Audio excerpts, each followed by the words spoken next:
was back in 1942. I was a member of a good platoon. We were on maneuvers in Louisiana one night by the light of the moon. The captain told us to ford a river. That's how it all begun. We were knee-deep in the big muddy. The big fool said to push on. Well, the sergeant said, "Sir, are you sure this is the best way back to the base?" "Sergeant, go on, I've forded this river about a mile above this place.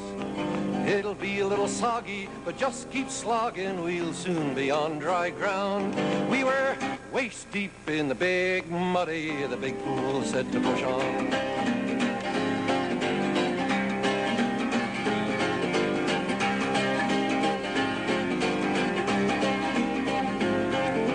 Sergeant said, "Sir, with all this equipment, no man will be able to swim." "Sergeant, don't be a nervous Nelly," the captain said to him. "All we need is a little determination. Men, follow me, I'll lead on." We were neck deep in the big muddy. The big fool said to push on.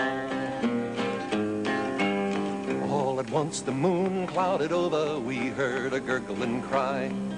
A few seconds later, the captain's helmet was all that floated by. The sergeant said, "Turn around, men, I'm in charge from now on." And we just made it out of the big muddy with the captain dead and gone. We stripped and dived and found his body stuck in the old quicksand.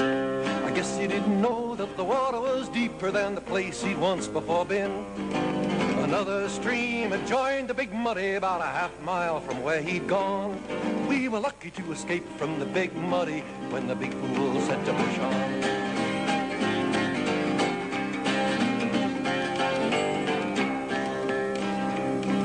Well, I'm not going to point any moral. I'll leave that for yourself. Maybe you're still walking, you're still talking, you'd like to keep your health. But every time I read the paper, them old feelings come on. We're waist deep in the big muddy. The big fool says to push on. Waist deep in the big muddy. The big fool says to push on. Waist deep in the big muddy. The big fool says to push on. Waist deep, neck deep, soon even a tall man will be over his head. We're waist deep in the big muddy. The big fool says to push on.